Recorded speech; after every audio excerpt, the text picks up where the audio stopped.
यहाँ हम लोग निःशुल्क सेवा दे रहे हैं किसानों के लिए।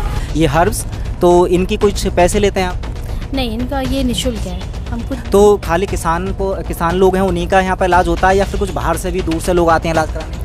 नहीं, बाहर से भी आते हैं इलाज कराने, जहाँ कैंसर तक के पेशेंट आते हैं। जी, डॉक्टर BRC सर की तरफ से कुछ आपको मिलता है, कुछ सेवा करने का? नहीं, बस उनका आशीर्वाद चाहिए, नथिंग एल्स।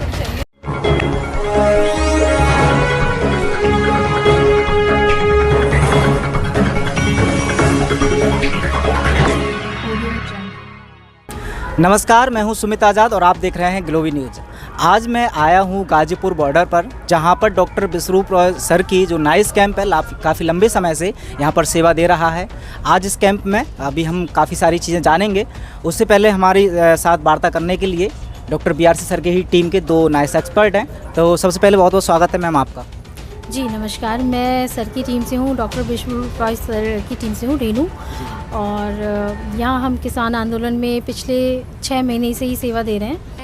मैं हरप्रीत हूँ, ये मैं भी डॉक्टर BRC डॉक्टर विश्वरूप रॉय चौधरी की टीम से हूँ, nice expert and wise expert हूँ। कैंप एक्चुअल में बाकी के अस्पतालों से कैसे अलग है और किस तरह से काम करता है और इसका उद्देश्य क्या है कि यहाँ पर गाजीपुर बॉर्डर जहाँ पर किसान आंदोलन हो रहा है, क्यों लगाया गया है ये कैंप? और जो हमारा उद्देश्य है उनको निःशुल्क सेवा देने का है, उनको ठीक करने का है। और हम यही बताना चाहते हैं कि आपको एलोपैथ में जाने की ज़रूरत ही नहीं है, क्योंकि हमारी जो संस्कृति है उसमें हमारे जो भारत में इतना ज़्यादा कुछ हर्ब्स हैं जिनसे आप खुद ही क्योर हो सकते हैं। तो हमारे पास ये हॉस्पिटल इन बॉक्स है जिसमें आप सारी चीज़ें अवेलेबल हैं, आप खुद भी ठीक हो सकते हैं। तो किसी भी तरह की एलोपैथी दवाई का आप इस्तेमाल नहीं करते हैं आप? नहीं, यहाँ हम किसी को भी कोई मेडिसिन नहीं देते हैं, कोई एलोपैथी कोई दवाई नहीं है इस तरह।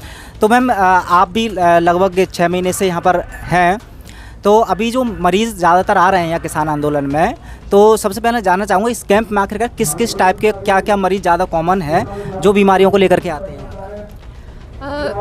कुछ दिनों से जब हम देख रहे हैं तो ये ज़्यादा स्किन एलर्जी के पेशेंट्स होते हैं, या फिर कुछ ना कुछ किसी को चोट लग जाती है, या कोई अभी जो पेशेंट्स हैं वो कोल्ड के हैं, फीवर के हैं। तो अभी देखा जाए तो अगर हम यही 2-3 किलोमीटर बाहर जाकर के देखेंगे तो सबने मास्क लगा रखा है, बट यहाँ दिखाएंगे अगर आप तो यहाँ कोई भी मास्क नहीं लगाता, कोई सोशल डिस्टेंसिंग भी नहीं है। और हम लोग बल्कि उनको टच करके भी देखते हैं कि फ़ीवर कितना है, तो उनको चेक करने के लिए हम लोग बिल्कुल कुछ मास्क नहीं यूज़ करते हैं। अच्छा मैम, तो यहाँ पर जो कैंप लगा हुआ है गाजीपुर बॉर्डर में, ये आंदोलन के अंदर है यहाँ पर, तो खाली किसान लोग हैं उन्हीं का यहाँ पर इलाज होता है या फिर कुछ बाहर से भी दूर से लोग आते हैं इलाज कराने?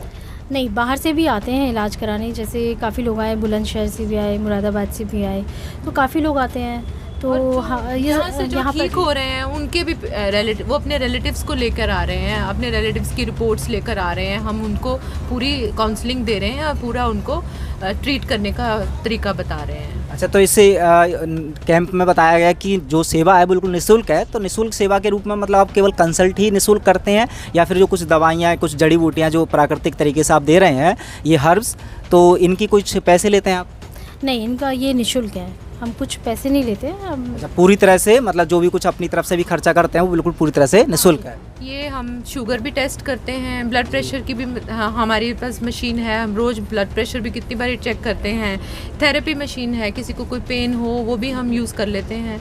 सो हम ऐसा कुछ नहीं है। कैंसर तक के पेशेंट आते हैं जी, जिनको हम डाइट बताते हैं, डाइट चार्ट देते हैं और वो उससे ठीक हो जाते हैं, तो उसको फॉलो करेंगे तो वो ठीक हो जाएंगे। बिल्कुल। तो अभी आपने सुना, और यहाँ पर अगर आप कभी मौका मिले तो आप एक बार विजिट करके आकर के देखेंगे कि यहाँ पर पूरी तरह से सेवा भाव से ये तो खैर सेवा कर ही रहे हैं, उसके अलावा जो डॉक्टर BRC सर हैं उन्होंने पूरी तरह से सुविधा दे रखी है कि जितनी भी मशीन या जो भी कुछ इसमें इन्वेस्टमेंट है पूरी तरह से डॉक्टर साहब का है। यहाँ पर किसी भी पेशेंट से कुछ भी नहीं लिया जा रहा है, जबकि और अस्पतालों में अगर आप देखेंगे तो पेशेंट को मरीज़ जब आता है अस्पताल में तो लाखों रुपए देने के बाद भी उसकी जान नहीं बचाई जाती है। अच्छा मैम, और जानना चाहूँगा कि जैसे यहाँ पर जो अभी तक मरीज़ आए हैं, क्योंकि लगभग वैसे तो खैर ये मार्च में स्टार्ट हुआ तो 8-9 महीने हुए कैंप को, बट आप लगभग 6 महीने से यहाँ सेवा दे रही हैं, आपकी आंखों के सामने अब तक कितने लगभग पेशेंट ठीक हो चुके होंगे या फिर आपकी सेवा का लाभ उठा चुके होंगे? देखिए डेली तो हम लोग यहाँ 70 to 80 पेशेंट्स आते ही हैं।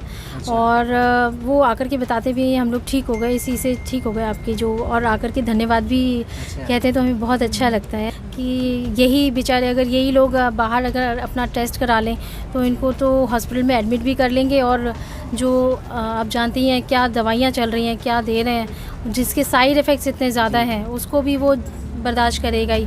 और देख रहे हैं कितना डेथ रेट बढ़ गया है वहाँ हॉस्पिटल्स में, तो यहाँ तो ऐसा कुछ भी नहीं है, आराम से सब लोग हैं, यही मेडिसिन, यही हमारा हर्ब्स लेकर के ठीक हो जा रहे हैं। लेकिन ये इतनी सेवा भाव आपके अंदर इस तरह से कैसे आती है, क्यों आइडिया आया कि हाँ डॉक्टर साहब के इस कैंप में आपको आकर के सेवा देनी चाहिए, और डॉक्टर साहब से जुड़ने का आपका क्या कारण था, वो एक व्यक्तिगत ज़रूर कारण मैं जानना चाहूँगा। देखिए हमारा भी यही था कि हम लोगों की सेवा करें जी। और सेवा करने का हमें मौका सर के थ्रू ही मिला। अगर हम अपने से ही करते तो शायद इतनी सेवा नहीं कर पाते खुद से, तो हम सर की टीम में ज्वाइन होकर के हमने सेवा करने का सोचा, तो हम लोग यहाँ पर हैं। डॉक्टर बीआरसी सर की तरफ से कुछ आपको मिलता है, कुछ सेवा करने का?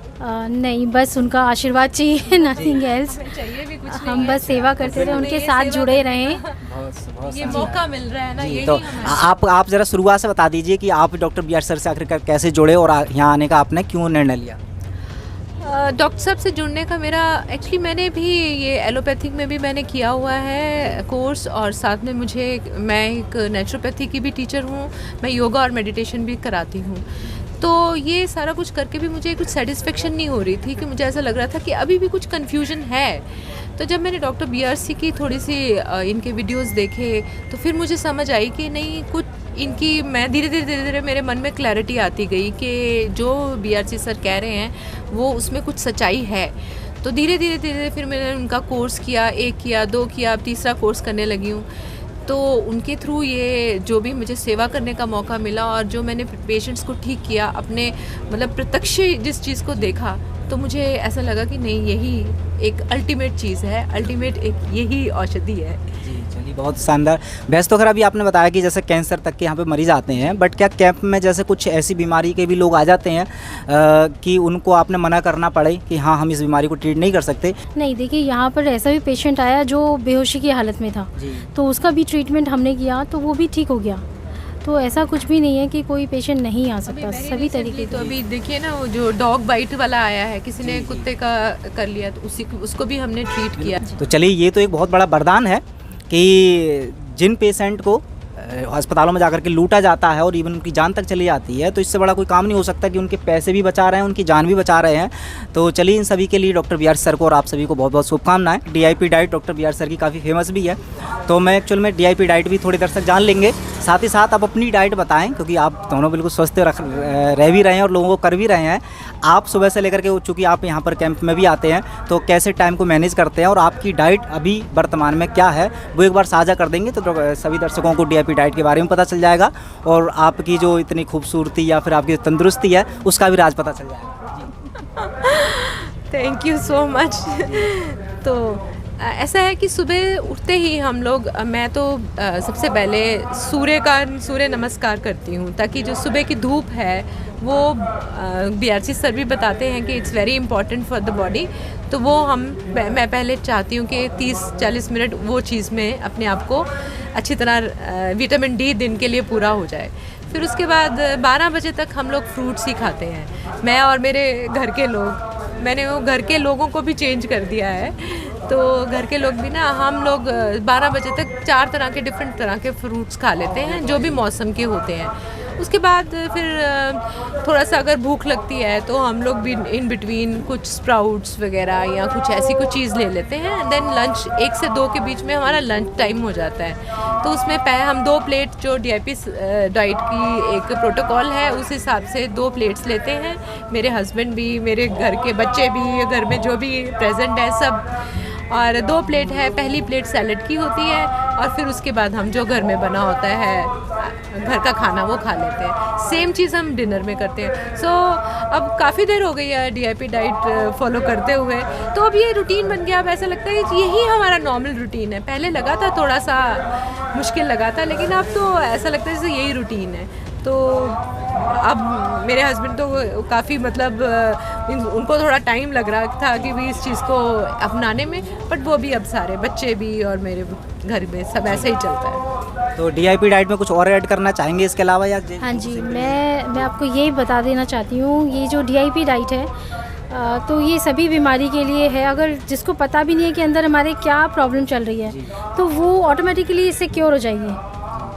अगर है भी तो वो ठीक हो जाएगी, नहीं है तो आप और स्वस्थ हो जाएंगे, एक्टिव हो जाएंगे, आपकी बॉडी हमेशा एक्टिव रहेगी और यंग दिखेंगे। और तो